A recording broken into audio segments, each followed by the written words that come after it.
Storytelling Cafe. I'm going to walk around with my tablet. You can actually see the cafe in Marrakesh. There we go. And we're looking at we're building the library. I brought some more books today. So we've got the library there. I don't know whether that shows, but we don't need books for now because we have the amazing, the phenomenal, the fantabulous, the one and only Baba.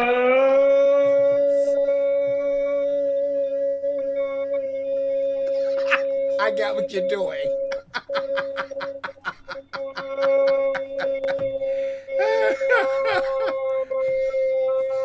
See. I see what you did there.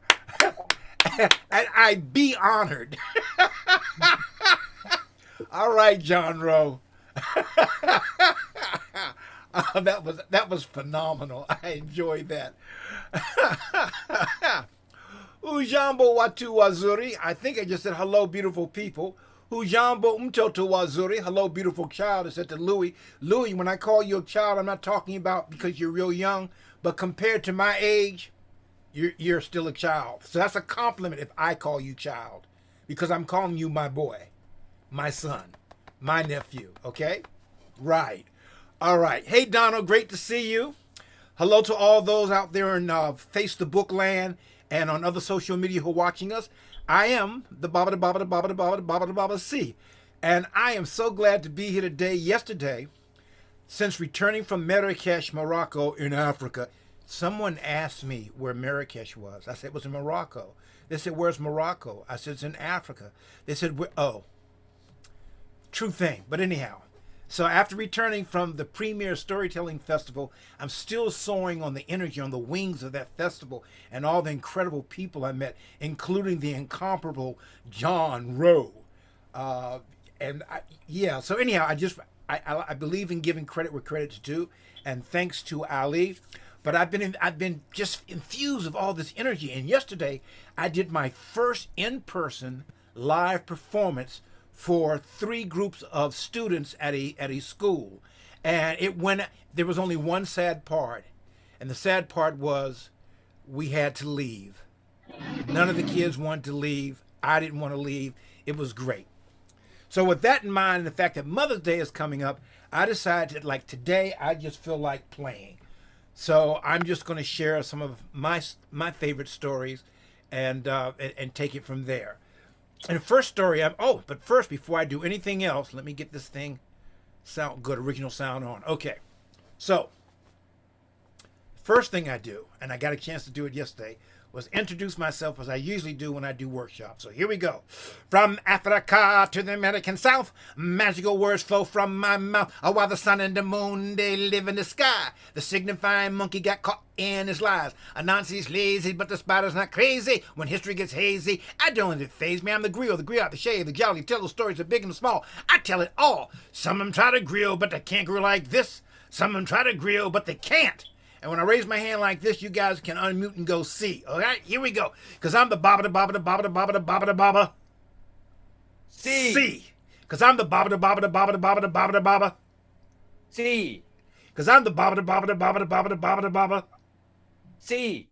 And one more time. I'm the Baba da Baba da Baba da Baba da Baba da Baba. See. See. All right. And Louis, feel free to join in when I do that. Whenever I do like that, you can unmute and say see, and I usually do it 4 times. Because I celebrate and educate and fascinate. Because I fascinate and educate and celebrate. Because I celebrate and educate and fascinate. Because I fascinate and educate and celebrate. I'm the Baba da Baba da Baba da Baba da Baba da Baba. See, I'm the Baba da Baba da Baba da Baba da Baba. See, I'm laughing because someone in the background, they didn't unmute, they just put their hand up and made the sign for see. Oh, now you made me hungry. And I'm the Baba da Baba da Baba da Baba da Baba da Baba. See. See. And last time, I'm the Baba da Baba da Baba da Baba da Baba da Baba. See. See. I'm I'm the Baba C and not the Baba B, but black and beautiful is what I be. I'm the Baba C and not the Baba A, but Afrocentric is my way. I'm the Baba C caring constantly. I'm the Baba C caring constantly. I'm the Baba C caring constantly. I'm the Baba Baba C. The Baba Baba C. The Baba Baba C.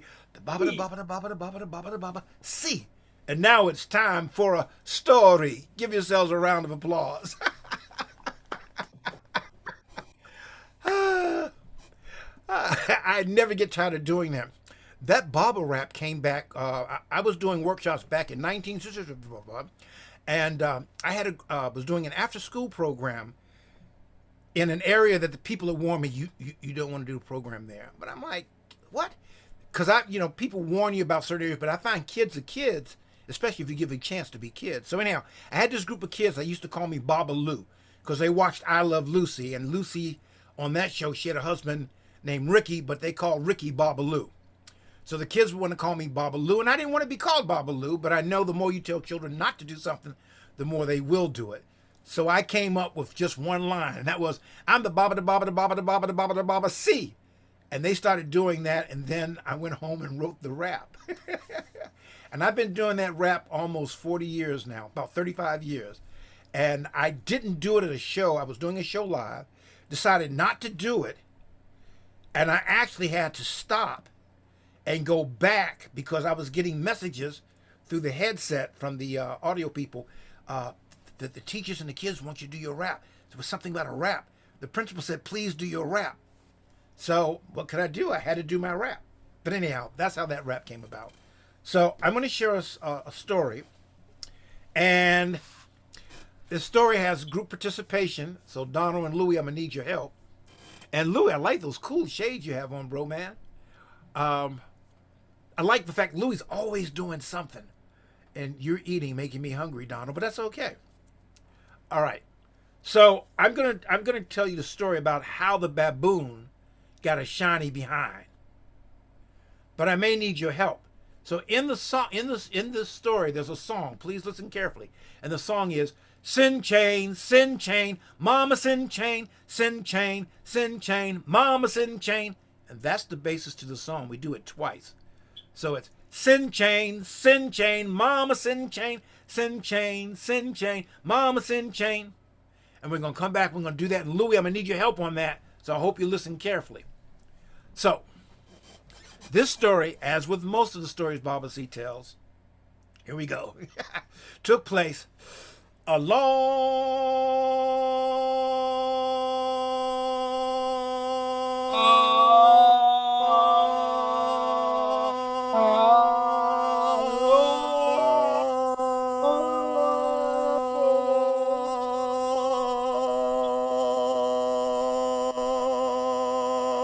time ago. Louie cracked me up. I was trying not to laugh. Good job, Louie. That's what the story. So, this is when this story took place. Now, Mama's Day is coming up this Sunday, I believe, in America. In America, it's going to be Mother's Day. When do they celebrate Mother's Day in the UK? Or do they? You don't celebrate Mother's Day? Huh. No, it was in March. It was in March. Ah. Yeah. See, yeah, our Mother's Day, I believe, is this Sunday. But I'm glad you had Mother's Day. It just proves that we march on after Mother's Day. See what I did there? And what month is this? And I may or may not make other puns about that. Yeah. Anyhow. April. Nope, it's May. Oh, okay. If it had been April 1st, you would have gotten me on April Fools. But that's another story. So this story is about why we should respect and love our elders. And in many ways, why especially we should love and respect our mothers. Because without mothers, we couldn't be here. Yes, fathers are a big part of how we got here, but without mothers, we couldn't be here. So this is a story about love and respect, and it's also it was one of my mom's favorite stories. Excuse me, got a little emotional there. My mom passed away quite some time ago. But anyhow, I still honor her when I perform. I always carry something pink with me when I perform live because that was her favorite color. But anyhow, a long time ago, there was a village of people. This is during the time when help me out, Louis. Animal. Thank you. What Louis said, they could talk, and so they, and they were in this Kijiji. That means village, and they were having a great time. They loved their Kijiji, they loved their village, but they were having a hard time. They were having challenges. Donald asked me, "What challenges?" What challenges? I'm glad you asked me that, Donald. They were having a challenge of a drought. Now, a drought is when it doesn't rain. It doesn't rain today. It don't rain yesterday. It didn't rain last week. It didn't rain the month before. Ain't going to rain tomorrow, and definitely not raining next week. They were having a drought. Now, droughts, that's thirsty business, man. Pun intended. When you have droughts, that's not good. Ask me why, Louis. Louis. Ask me why. Just say why, Baba C. No, you got to unmute. I am so excited, Baba C. All right. The reason why the drought was bad is that, Louis, do you eat hamburgers? Or are you vegetarian? Pardon? Do you eat hamburgers? I am. I'm also. Ooh, okay. Well, here's the problem with droughts. If you have droughts, there's no grass, there's no vegetables that grow. And cows cows are best raised on grass and other forms of things that grow out of the ground. So if there's no grass for the animals to eat, there's no animals to make the meat that we like to eat. So people were really hungry because the cows were gone. Somebody got somebody's goat. That was for you, Donald. And people weren't feeling sheepish at all. They were taking whatever they get their hands on. Yeah, that was another bad one because there was no food, and empty stomachs often make for empty brains, and empty brains often make for unwise decisions. So there was nothing going on. Louis, I'm about to ask you a question. So listen carefully. Louis, if you take food out of the refrigerator and never put food back in the refrigerator, what happens with the refrigerator? Can you say that again, please, Baba C? If you take food out of the refrigerator, but never put food back in the refrigerator, what happens with the refrigerator? It becomes broken and empty. Thank you. Empty is but the judges will accept broken. Yes, but empty is what we're looking for. Thank you. So just like the people they had no crops to grow, they had no animals to kill because not everybody in that village was a vegetarian. Soon there was no food. And the people's stomach began to make noises. And if everybody would go and unmute and just go, oh, my stomach, oh. Okay, they're not unmuting, but that's okay. Oh, my stomach, I'm hungry. Me too, I'm hungry. Me too, I'm hungry. What are we gonna do? And Brother Baboon stepped forward. Now, back in the day, Brother Baboon had hair from the tip of his head to the tips of his toes. He was hairy. But Brother Baboon said, I have an idea. I know what we should do. There's no food in the village, and what little we have left, there's not enough to feed everybody. So let's get rid of the old people. Get rid of the old people? Yes. All old people do is talk and eat, talk and eat, talk and eat. If we get rid of the old people, there'll be more food for the rest of us. And once again, proving that an empty stomach often makes for an empty mind, they came to an empty decision. And the people in the village agreed to get rid of their old people. Now, not everybody was happy with this, including Brother Rabbit. And Brother Rabbit told his mom and his dad, he said, come, follow me, follow me, follow me, follow me. And so he hoppity, hoppity, hoppity, hoppity, hop. How do rabbits hop? Hey, Louis, can you show me how a rabbit hops? Oh, okay, great, great. All right. Because Louis make you hop, hop, hop. Oh, anyhow. So he hopped way out to the, thank you, Louis, to a whole bunch of trees, and he found the tallest of tall trees. And he said, Mama, Baba, climb this tree. And they climbed the tree. They climbed the tree until they were hidden in the top of the tree. He said, Mama, Baba, you stay in the tree, and every day I will bring you food and water. And then he bent over and took a bunch of vines, turned into a rope, threw the rope up in the tree, and said, Mama, Baba, when I come here, I will sing a song so you know it is me. You drop down this basket on the end of the chain of rope. I will put in the food and water. You pull it back up and you'll be safe. And this is the song he sang. He sang, sin chain, mama sin chain, sin chain, mama sin chain, sin chain, mama sin chain, sin chain, mama sin chain. He said, and when you hear me sing that song, you drop the chain of rope with the basket on it. I fill it with the food and the water. You pull it back up and stay up in the tree where you will be safe. And stay up in the tree where you will be safe. Hey, Louis, they stayed up in the tree where they would be what? Safe. Thank you. And so with that, he hopped away. Well, every morning, Brother Rabbit would get up and he would go foraging. And that means he would go looking for food. And he looked behind bushes. He looked up in trees. He dug underground. He collected himself some yams, not to be confused with sweet potatoes, but he grabbed himself some real yams, and he grabbed himself some of this and some of that.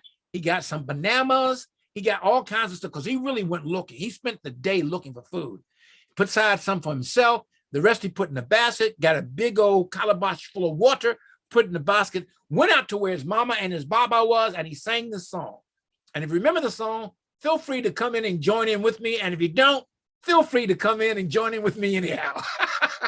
He's saying, sin chain, mama sin chain, mama sin chain, mama sin chain, mama sin chain. And so Mama Rabbit, she said hello to Simona, and she dropped down the chain of rope to her son, and he filled it with food and he filled it with water, and they pulled the chain back up and he hopped off.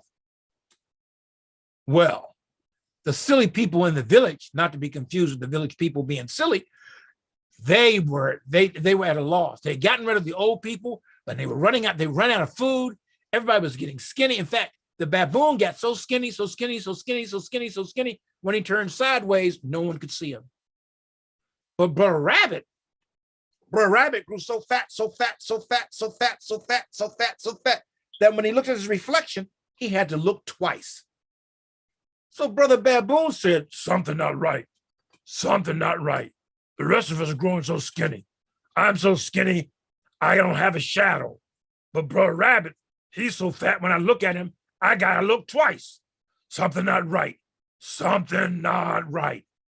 And so the next morning, contrary to his behavior, Brother Baboon got up early in the morning. And unlike Baba C, he did not have a sip of coffee. And he decided to go follow Brother Rabbit. Brother Rabbit just hopping, hopping, just a hopping. Just a hopping. In fact, Brother Rabbit hopped so much, we now honor him every so often with a hopper day. See, where you take off from work from a hopper day. Anyhow, okay, back to the story. So he saw Brother Rabbit gathering food here, digging up yams there, not to be confused with sweet potatoes, and gathering up yams there and other things over there and bananas over there. And he took the big basket of food out to the tree, and he sang to his parents. And if those who remember want to join in, it's sin chain, mama sin chain. You can unmute and join me if you like. Here we go. Sin chain, mama sin chain, mama sin chain, mama sin chain, mama sin chain. And she dropped the chain of rope down. He tied the basket of food and water to it and pulled it back up in the tree. Brother Baboon saw what was going on and went, food. But Brother Rabbit is giving old people my food. Now, I need to ask you a question. Simone, I'm going to ask you first. Now, I know you just tuned in, but that's okay. So Brother Rabbit went up and he dug up, he climbed the tree. He found all that food and put it in the basket for his mother and father. Did that food belong to the baboon? No. No, it did not. Did the baboon gather the food, Sister Simona? Yes. Did the baboon gather the food, Sister Simona? No. The rabbit did. Okay. And so baboon, though, as fast as baboon arms and his baboon legs were, he babooned all the way, because I don't know if baboons run or what, but he babooned all the way back to the village, and he told all the village people, not to be, anyhow, he told all the village people, I know where there's food. And everybody looked back at him. I'm gonna count to 3. And when I say 3, everyone unmute and go, sure, you're right. All right. So he looked at the people and said, I know where there's food. Sure, you're right. Right. Come on, Simona. Sure, Sure, you're right. you're right. Right. All right.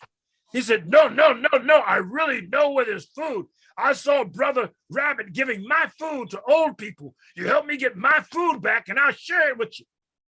Hey, Donald, I got to ask you a question. Donald, did the baboon gather that food? No, No. Got to ask you another question. Donald, was that the baboon's food? no. No. Ladies and gentlemen, boys and girls, this is an example of telling an untruth. I won't call it a lie. Yes, I will. It was a lie. He's lying to the village people, and lies have consequences. So when he told the village people he would share his food with them, their empty stomachs wore out over their empty mind. Ladies and gentlemen, when I hold up my hand like this, unmute and shout, okay, here we go. Okay. Okay. Louis. All right, you didn't unmute, but that's okay. All right. So they followed back. All right, okay. So they followed Baboon and they followed him all the way out to where Brother Rabbit had hidden his parents. And Baboon sang the song because he heard him sing the song.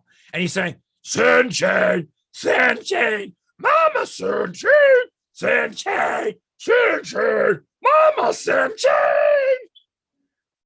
Now, Mama Rabbit heard that and thought, oh my goodness, my poor child, he must have got sick from getting up early in the morning and going, gathering all this food. He sounds horrible. He sounds really horrible, but wait a minute, maybe that wasn't him. And Brother Baboon thinking, well, they're old people, they're hard of hearing. So he sang again, Sunshine, sunshine, Mama sunshine, sunshine, sunshine, Mama sunshine. I'm not doing that again because it hurts my throat. Anyhow, Mama Rabbit dropped down the chain of rope and the baboon grabbed it and he told the other animal, Louis, help me out again. Unmute, Louis. Unmute, Louis.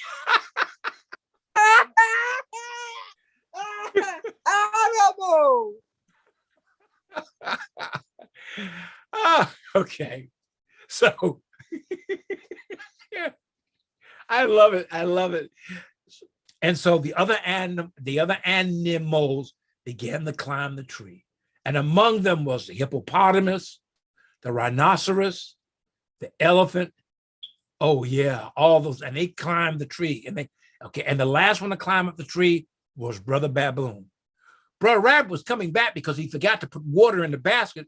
And he saw all these big animals climbing the tree to get to his parents and their food. So he sang out another song. He sang out, cut chain, mama cut chain, mama cut chain, mama cut chain, mama cut chain. Mama Rabbit heard what she knew to be the true sound of her son's voice. She took out her machete because back in those days in the jungle, she never left home without it. It is better to go looking for food than to be the food being looked for. And they chopped the chain and the chain of rope fell and all the animals fell. Well, the last one to go up was Baboon. The first one to come down was Baboon. And on top of him fell all the other animals, including the elephant, the rhinoceros, the hippopotamus. I would say he was flatter than a pancake, but he was flatter than that, yes. And so one by one, feeling ashamed of themselves, the animals got up and they slinked off into the jungle. And Brother Baboon was left. But Brother Baboon had another problem. You see, it was a hot day. And when he fell, Brother Baboon landed on a great big hot rock on him back. And all the other animals pushing down him just pushed him further and further into that great big hot rock. Brother Baboon tried to get up, but he couldn't do it. He tried to get up, but he couldn't do it. He tried. And ladies and gentlemen, when I hold my hand up again, first of all, please unmute. And when I hold up my hand, I want everyone to go rip. All right. Wow, only the children know how to follow instructions this morning. Come on, Donald, help me out. Don't make me beg. Rip. Thank you. I love it. And when he jumped up, he screamed, and I'll do this part. Ouch! Ouch, ouch, ouch, ouch, ouch. And he ran around in circles. For you see, when he landed on a great big hot rock, and all the other animals, including the elephant, the hippopotamus, and the rhinoceros, landed on top of him, the rock was hottest where his bum met. And when he jumped up, his skin and the hair had seared onto the rock. So when he jumped up, he had two great big pink patches on his bum.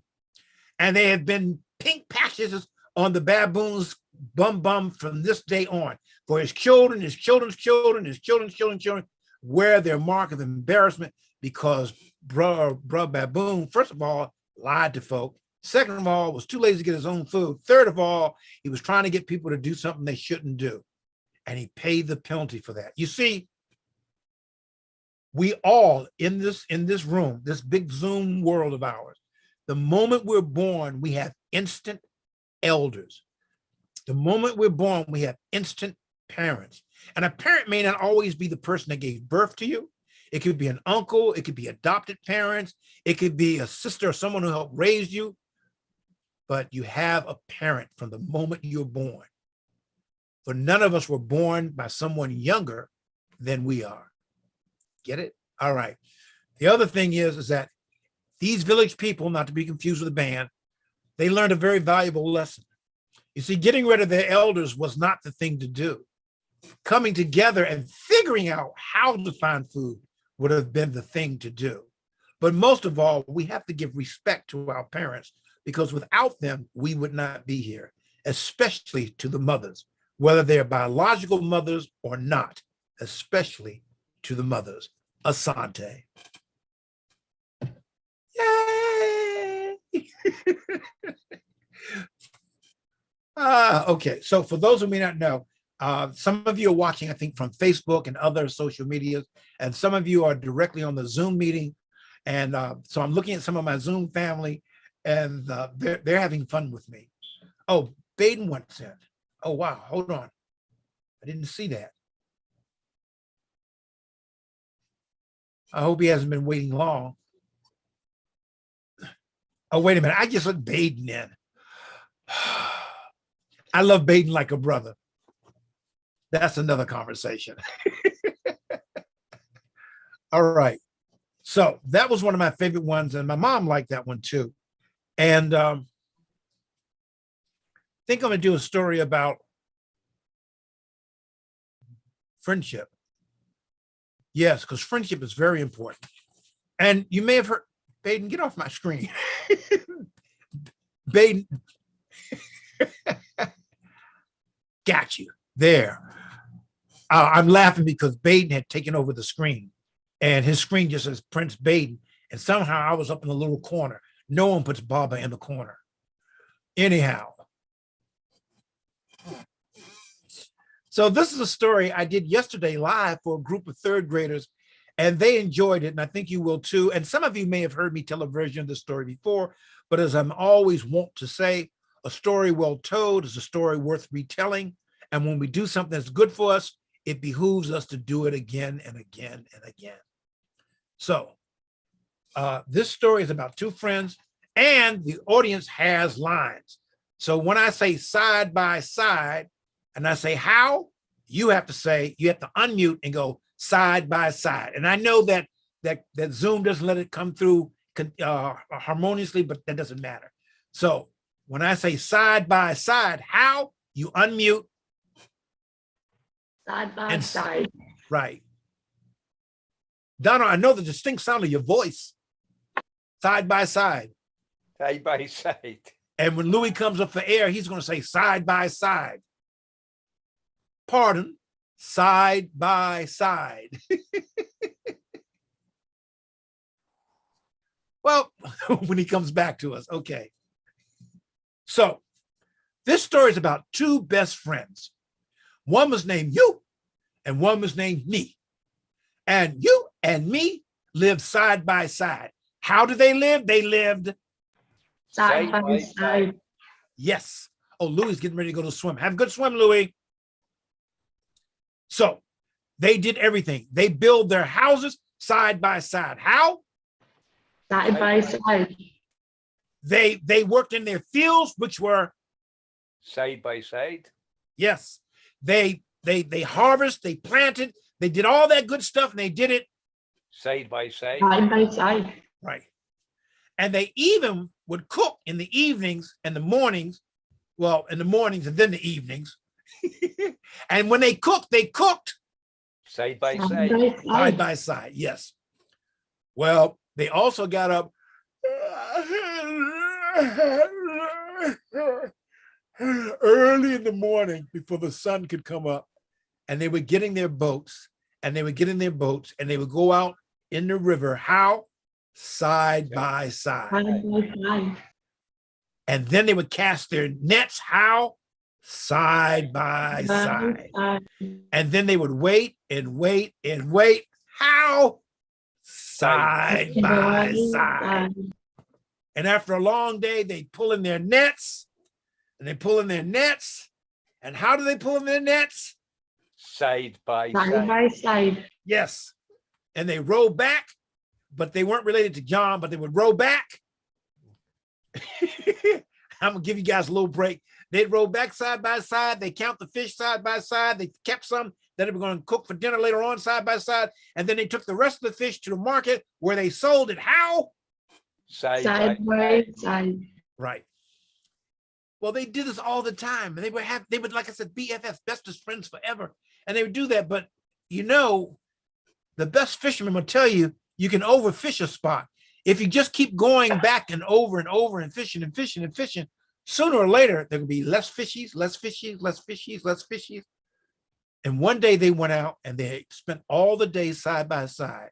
But at the end of the day, me pulled in one fish, just one fish. And you looked at the fish and me looked at the fish, and they rode back side by side. And they got back in the house. They were sitting at the part where their properties come together side by side. And you said, what are we going to do? There's only one fish. And me said, since me caught the fish, me keep the body, you get the head. You said, but that's not fair. Me said, did you catch a fish? No. Me caught the fish.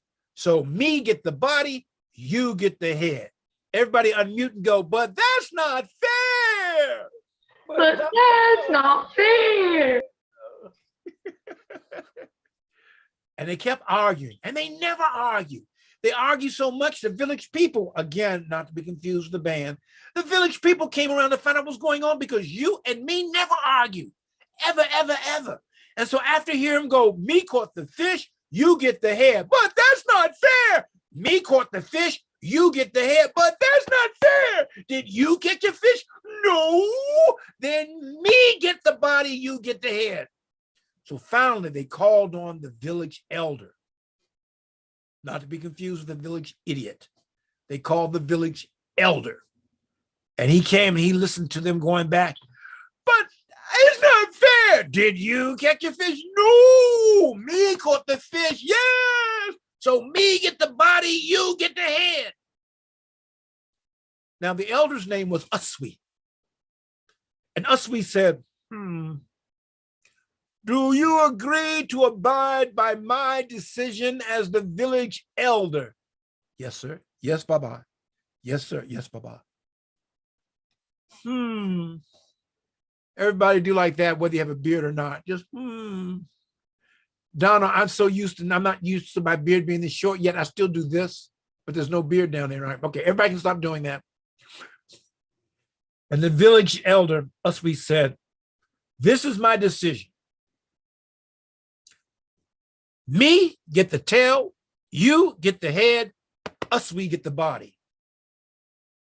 Everybody unmute and go, but that's not fair. But that's not fair.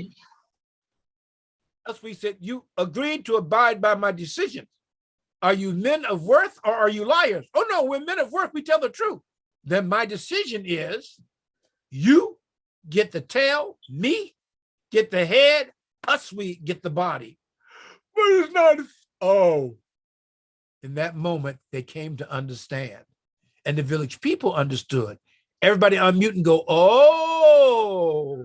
Oh. So they understood. You see, me and you can do lots of things. Me can do this, you can do that. Me and you can travel together. You and me can plan together. You and me can do a lot of things. But when you and me become us and we, there's nothing we cannot do. And that is the lesson. And to learn their lesson, we had a very good baked fish.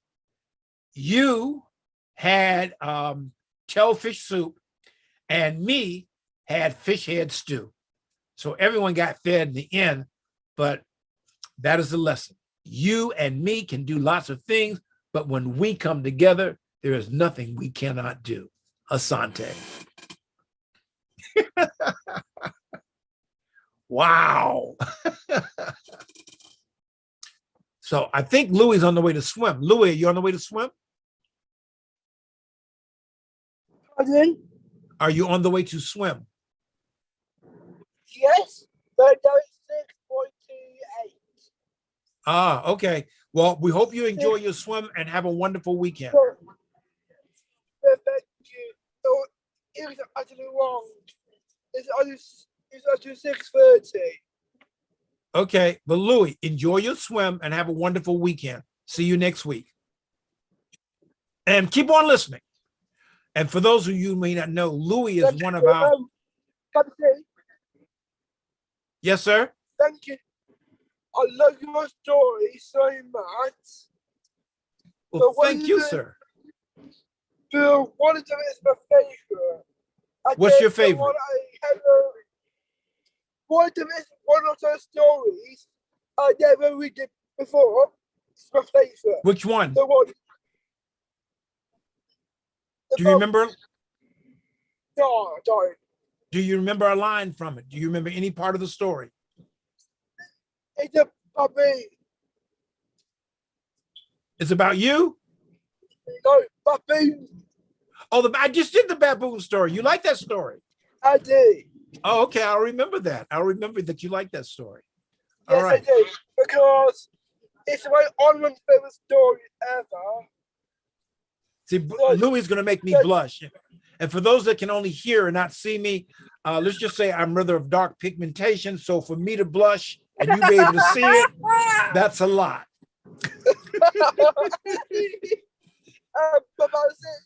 Yes, sir. You're my favorite hero. Oh, Louis, you honor me. You are one of my favorite people. You honor me, Louis. And for those of you who may not know, Louis is probably our oldest, if not one of the oldest. Well, he's been following this platform longer than almost anybody else. And so we especially love Louis. In fact, Louis was responsible partly responsible for me doing a World Storytelling Cafe.com, because John Lewis made the mistake of saying, Louis, shall we invite him back? And Louis went, yes! It's done right. See, and I've been coming back over and over and over and over and having a good time. All right, so I know this is stories for children, but we're all children at heart. This next story is a short story, and it's for the older children, the adults in the room. But I invite everyone to listen carefully. This is a story about a young man named Doom Doom, and it comes from one of the American islands. Now, people say, what American islands? Well, technically, all the islands that are located around North America, South America, Central America, all those islands, including Cuba and Haiti, they are the American islands. They all have their own name, but as a cluster, they are the American islands. Some maps show that, some don't, but I just put that in there because the story comes from one of those islands. It's a story about a young man named Doom Doom. Now, when you adjust the accent, it's Dum Dum. So whenever I say Doom Doom, you have to say Dum Dum. Doom Doom. Dum dum. Dum. All right. So you see, this story is about a young man named Doom Doom. Dum dum. Dum. And one day his mother said to him, she said, Doom Doom, Dum. I need you to go store for me. And she gave him a quarter. She said, I need you to buy me a block of cheese. You know, this is a real old story if you get a block of cheese for a quarter. And she said, Doom Doom, I also need you to buy me. That's good. I also need you to buy a loaf of bread. She gave him another quarter. And she said, now, Doom Doom, Dum dum. I need you to go now because it's a long walk to the village and a long walk back. You see, the walk to the village would take at least an hour, and the walk back might take a little bit longer because why is it always quicker to get someplace but longer to get back? Anyhow, so Doom Doom, Dum dum. Dum dum. him start walking. About 10, 15 minutes later, him come back to the back door of the house. And the mother's looking, she's looking at him because there's no way he could have gone to the store and be back already. She says, Doom Doom, Dum dum. Dum. why are you back already? He says, Mama, I was on the way to the store and I fall down and I dropped the quarters and I couldn't remember which one is for the cheese and which one is for the bread. That's what she did. She shook her head. She just went, oh, my poor Doom Doom. Dum dum. Dum. That's one of my favorite short stories. But like I said, that was for the grown-up kids. But I see Louis got that one too, but that's okay. Yeah, that's one. Oh, there's one more Doom Doom one. This one is a recent one. But Doom Doom Dum dum. Dum. and him family moved to the city. And in the city, they have trash pickup twice a week. And so Doom Doom, Dum dum. he saw everyone putting their trash in the big baskets and the big bins and taking them out to the curb. So that's what he did. He put all the trash and garbage in a big bin and took it out to the curb. And the next morning, when he woke up, the bin was empty. Everybody's bin was empty. He looked in and he looked at the empty bin and he called the police. And he said, police, police, police, come immediately. Come immediately. I said, what's wrong? Someone stole my trash. It was garbage pickup day. Oh, poor Doom Doom. Dum Dum dum. dum. Dum. And even though that's not where we get it from, some people think that those stories are responsible for dum dum dum dum dum, but it's not.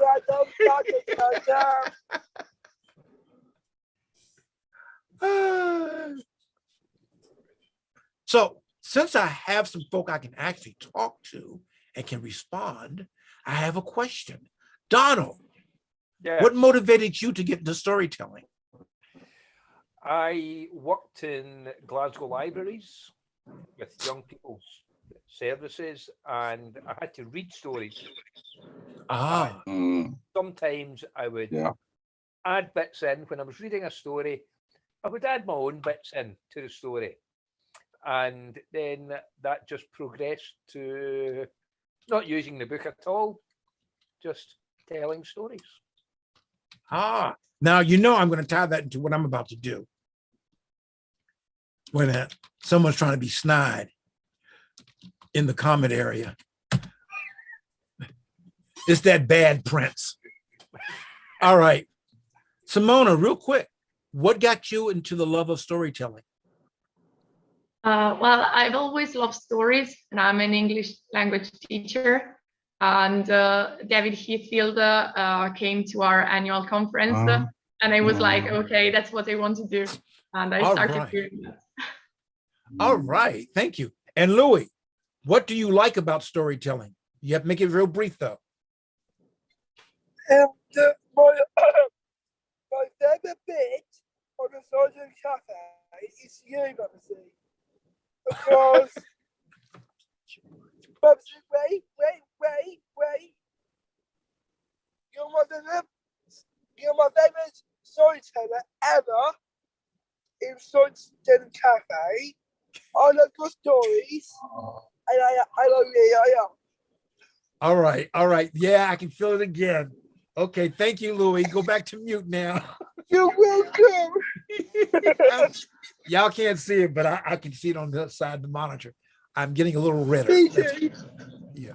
So I got into storytelling. I just realized this is a personal story.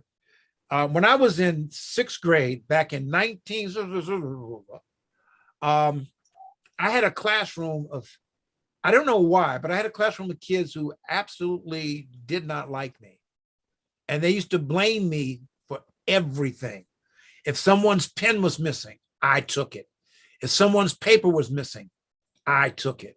If someone's homework assignment wasn't turned in, I grabbed it, tore it up, and ate it. I mean, seriously, this class had issues.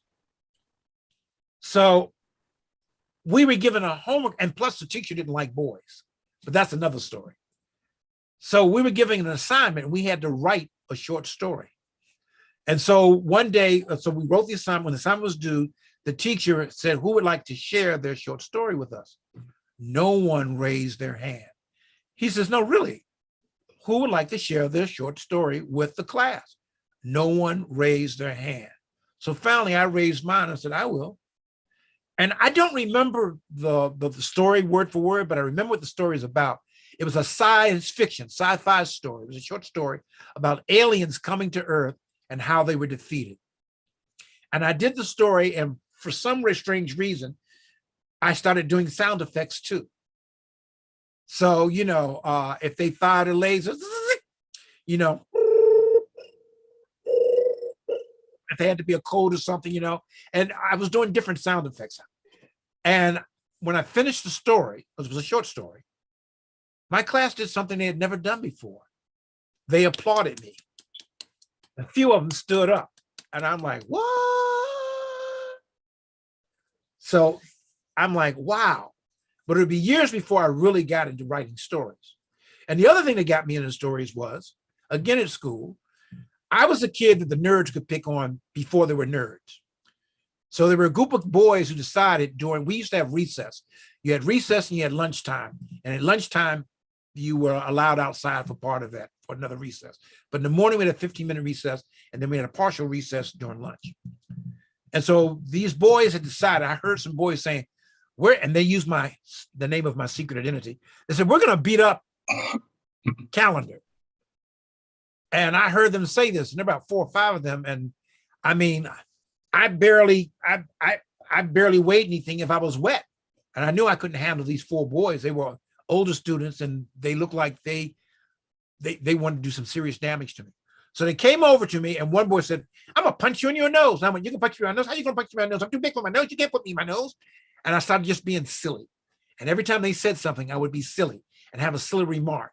And I did that for all of recess. And then we had a warning bell that told you to get in line. And then we had a proceeding bell that told you to go in the building. Warning bell came, and we're in line, and they're in a line not too far from me. And I'm praying. Then the bell to go into the building rings, and we're on the way into the building. And as I enter the building, I hear one of the bullies turn to the other bully and say, hey, weren't we supposed to kick Calendar's behind? But that's not what they said, you know. And I said, whew. Those are 2 things that exposed me to the power of words. And then later, a couple other things would happen in life that would make me become a storyteller. I did not know I was going to do this. I'm at least a 3rd generation, excuse me. I'm at least a 3rd generation storyteller on my father's side of the family. Okay, so let's do another story. I like stories about people coming together and doing great things. But I tell you what, I think I'm gonna do a short story about, yes, about the pigeon and the ant. And this is one of my favorite stories.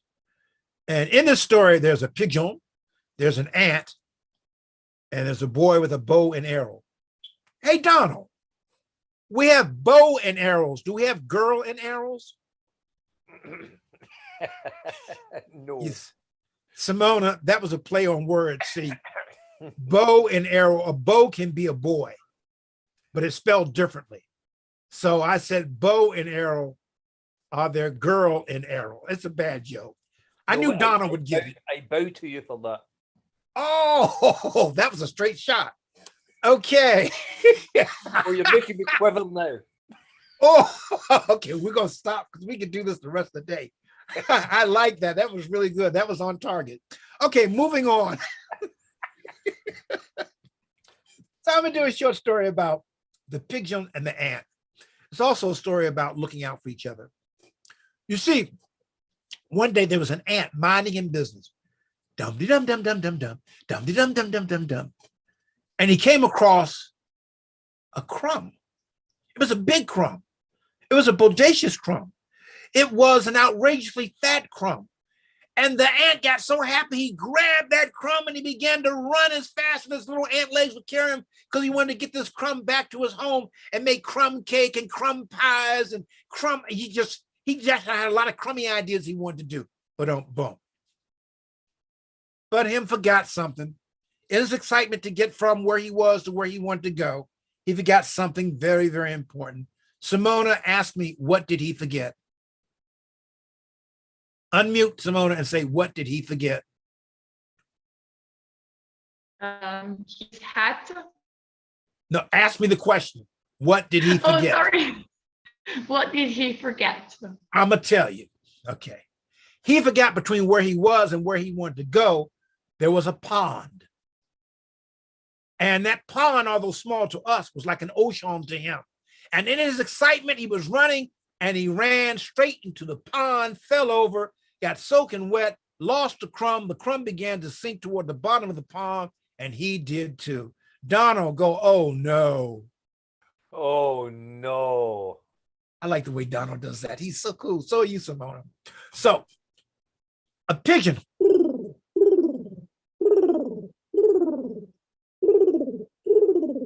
You could say it was a pigeon. Okay, anyhow, a pigeon happened to come down by the same pond and began to drink water. That's not the sound pigeons make when they drink water. It's a male pigeon. That's how he sounded. Because a lady pigeon probably would have been sip, sip, sip, sip. But that's another story. And he saw the ant drowning. He said, poor little fella, that can't be any fun. Drowning is never fun.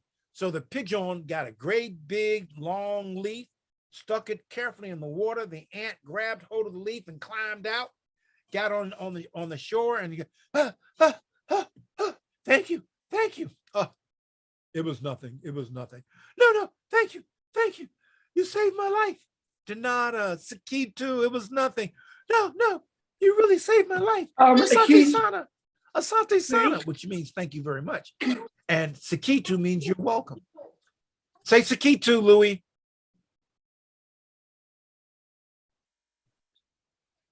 Sakitu. I'm sorry.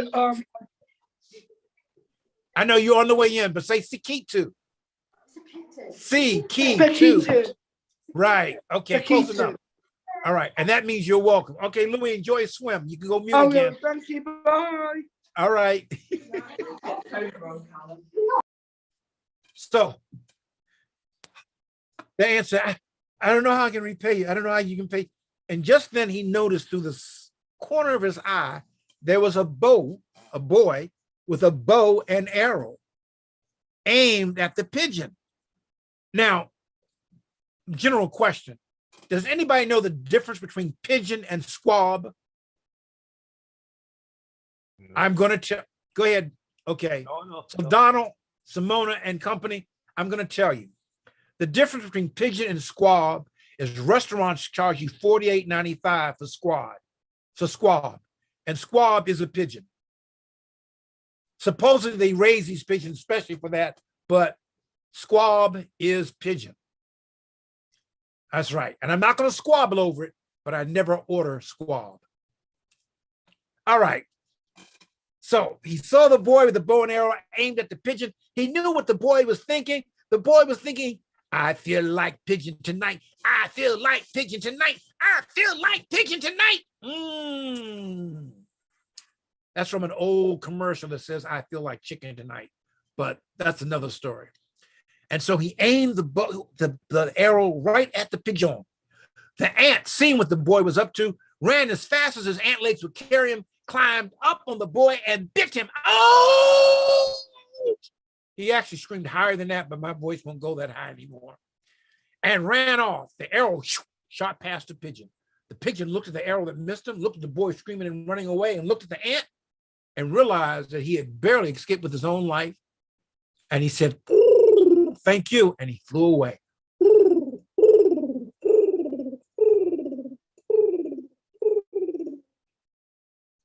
So, Simona and Donald, I'm going to ask you a question.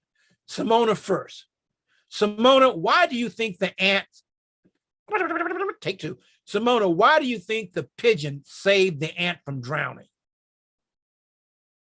Because he was kind. Oh, that'll work. I like that. Thank you. And Donald, why do you think the ant saved the pigeon?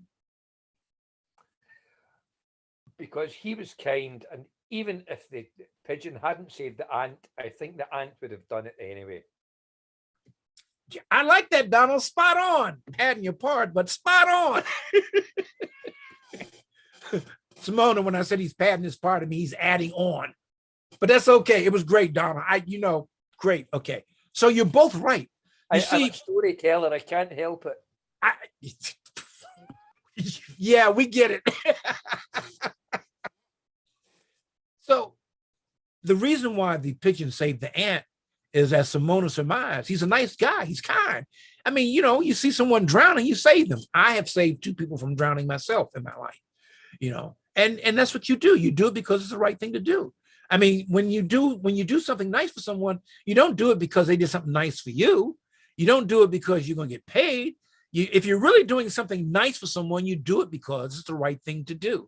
And so the ant saved the pigeon because it was the right thing to do. The pigeon saved the ant because it was the right thing to do. He had no idea that pigeon was going to save him later on in life or that day. And the boy with the bow and arrow ran off in pain because the ant bit him, because that was the right thing to do. So the lesson in the story is we look out after each other because it's the right thing to do. Also, in a twisted sort of way, what goes around comes around. Pigeon saved ant, ant saved pigeon. Asante. Thank you very much. Well, we only have a couple of minutes left. Please unmute. Oh, and bad in. If you have any intelligent comments you'd like to make, oh, well, no, that would limit you. Anyhow, you can unmute, and we have a couple of minutes to talk amongst ourselves. I'll keep my intelligent comments to myself. That way I'll have a better standard of conversation. You would have to keep them to yourself. Both of them. But that's all right. But by the way, anybody who hears Baden, Prince, and Baba C going at each other, we do it with love and respect. I love him like a brother, the one that went on a walk with me and no one ever saw him again. And no, I'm only kidding. They did see him again. Anyhow, I love him like a brother. And so I just want y'all to know that. And he loves me like a brother, whether he'll admit to it or not. All right. So any comments in our last few minutes?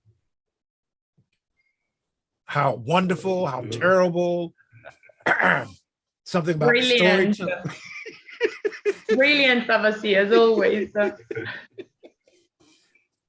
Donald, any comments? I mean, it's cool if you don't, but yes, when are you coming to Scotland? Now that you're an international traveler. We're working on it. That's what I want to do. I'm working on it. Yeah. I don't travel well, but I love to travel. And I'm trying to figure out a way. I think by the end of 2023, I think I will have at least one international flight on my calendar a year, at least one. Well, two, because there has to be the festival and other places. So I'm working on Scotland. Yes. Well, I'm going over to see my son who lives in LA in November. So when I'm there, I'll just come round the corner and see you. Oh yeah, right. Because we're right around the corner. He's on the West Coast, I'm on the East Coast, but right. just walk on across, you know. You know what? There's in Rhode Island, I was telling stories in Rhode Island where they have a group called RIBS, which stands for Rhode Island Black Storytellers. RIBS. And RIBS is a very good, well, they have vegetarian ribs too, but anyhow. So in Rhode Island, literally, you can be standing on a corner. Say again? You got that off your chest. Yes. That was a good ribbing. Anyhow, in Rhode Island, you can literally stand on a corner. And if you're looking across the street, that's another township. And if you're looking across the other side of the street, that could be your four corners. You could be looking in 4 different townships, depending on how you cross. And I had to catch myself because I kept saying that I kept thanking people for bringing me to, I forgot the name of the city. And it wasn't the name of it. I was always, like I said, literally, you cross the street, you're in another township. Wow. But I like stuff like that. Go ahead, Donald. You were going to say something? No, it's fine. That's all right. So, Simona, hope to see you and some of your students on Tuesday. Not this Tuesday. I'm working for 2 more Tuesdays, and then I'll be there with you. Oh, okay. All right. So I was trying to give I was working on giving John Rowe a chance to pop back in, but he hasn't. So I'm going to say I know what's coming up. This Sunday we have worldwide. We have the worldwide story round. Story round, I believe. Yes. And I'm just checking to make sure. And then we have Tuesday, of course, we have Young Storytellers International. And then next Friday, we have another excellent storyteller. And I'm trying to remember. I love this. I'm bad with names. I carry my idea around so I know who I am. And when I tell people that, they think I'm kidding. No. The story goes is that one time I was introducing my father to somebody and I forgot his name, and I'm named after him.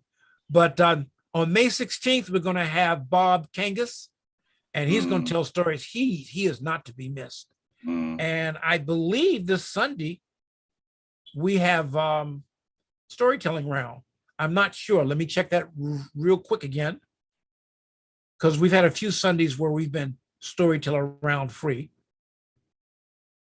And of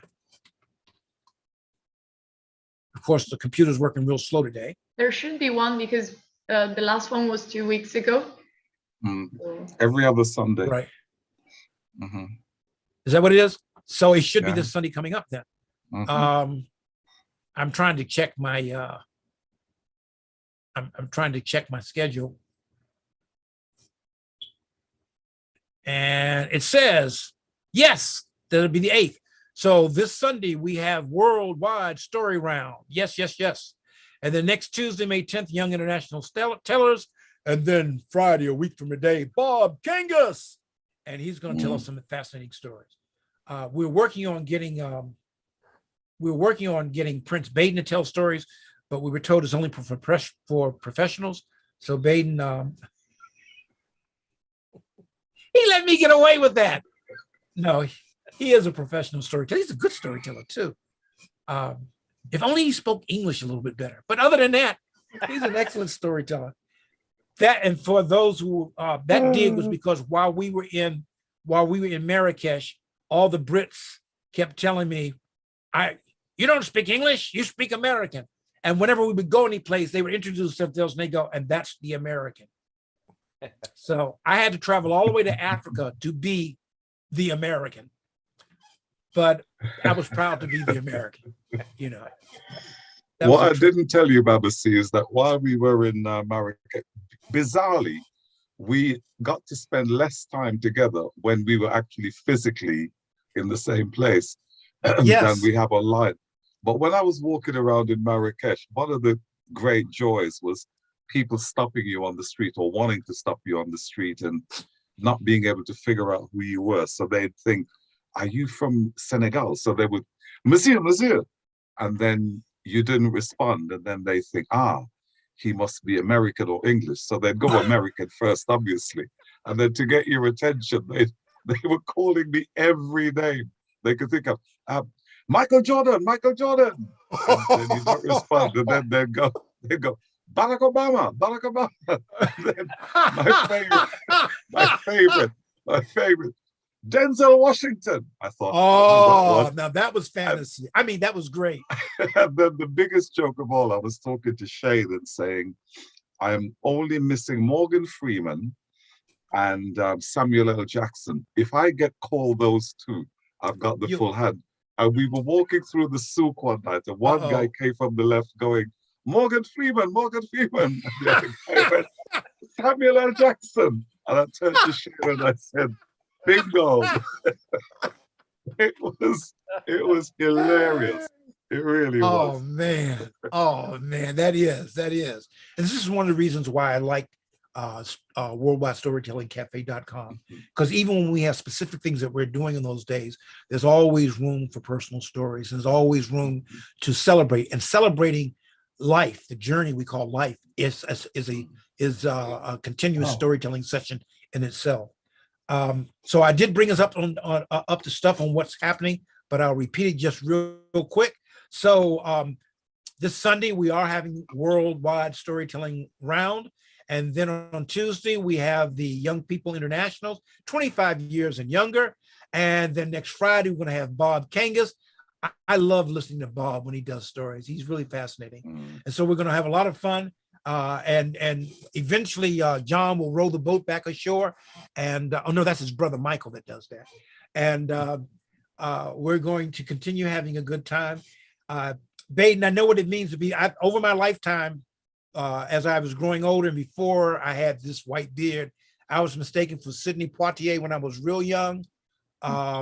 Then Danny Glover doing his, when he was first doing, what's the thing he did? He did 3 movies with that guy and I forgot what their name, but anyhow. And then later on it was who? I only get Morgan Freeman when the beard is black and I'm having a rough day. But the one I really like, and there's no resemblance whatsoever, but I had a chance to meet him in real life, and that was James Earl Jones. I actually met him. He's the sweetest, kindest man you ever want to meet. I had just finished doing a set. They were setting up for a book signing that he was doing, and we talked for a few minutes, and I said, well, and this was black, so it was a long time ago. And I said, well, I really should let you go because you're getting ready. And he said, no, I am enjoying the conversation. Please stay. I do a terrible James Earl Jones. And so I stayed, and I kept trying to politely excuse myself. He must have been bored because, with the book signing, he was polite. He was very, very nice. He engaged me in conversation, would always ask me questions and stuff. And we talked and we talked and we talked.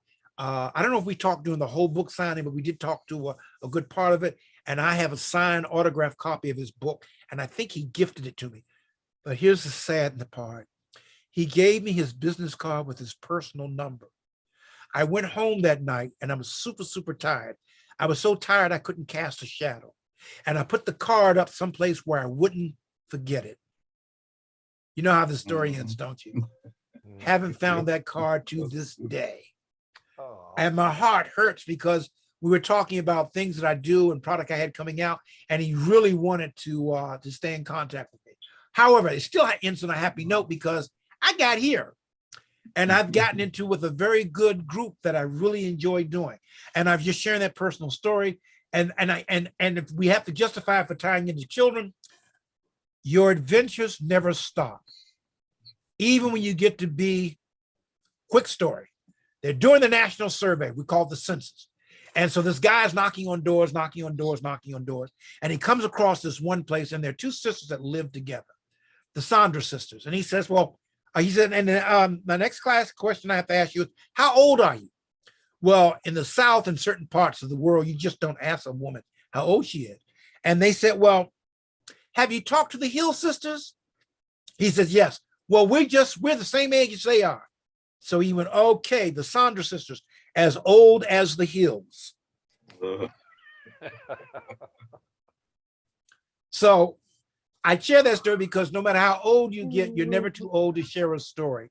And and one last thing, I don't know if you were here, Donald, but we had 2 young 25 and under storytellers.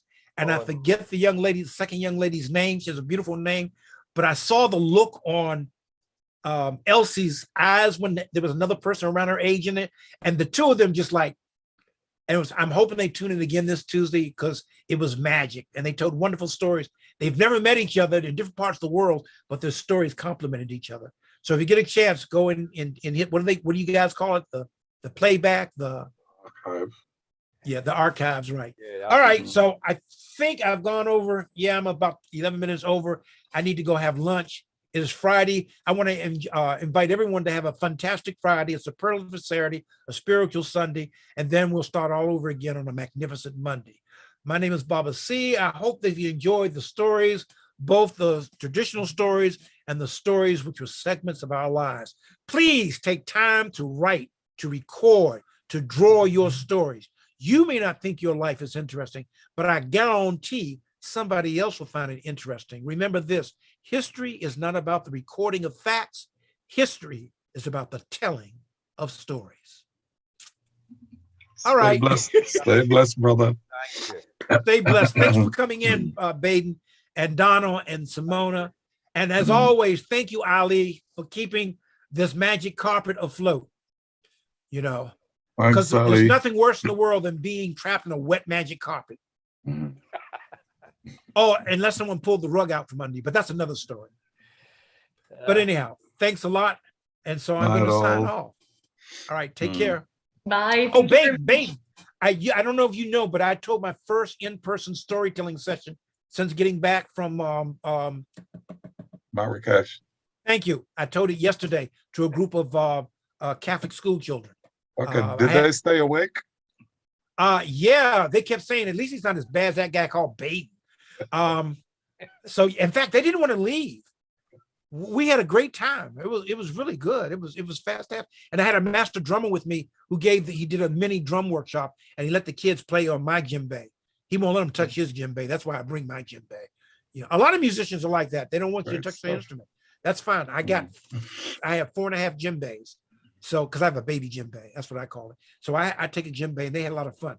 I keep saying I'm going to end this and then I keep remembering something at the last moment. See, that's the beauty of storytelling. But I wanted to share that with Baden real quick because it was a great feeling. I have a story that begins once upon a time when John Rowe's beard was black and Baba C was so young he hadn't learned to talk yet. Oh! You mean I had Night, everybody. I'm gonna take some tough. I'm gonna go take some tough medicine. On that note, we can continue. See you next time. Thank you, Baba. Yes, sir. Okay. Thank you. Everyone stay blessed. I'm gonna get you for that, Baden. I love that. That was beautiful. That was perfect. All right. See you out. See you next time. To be See you continued. next time, my friends. Bye. Thank you. Bye. Bye, everybody. Bye.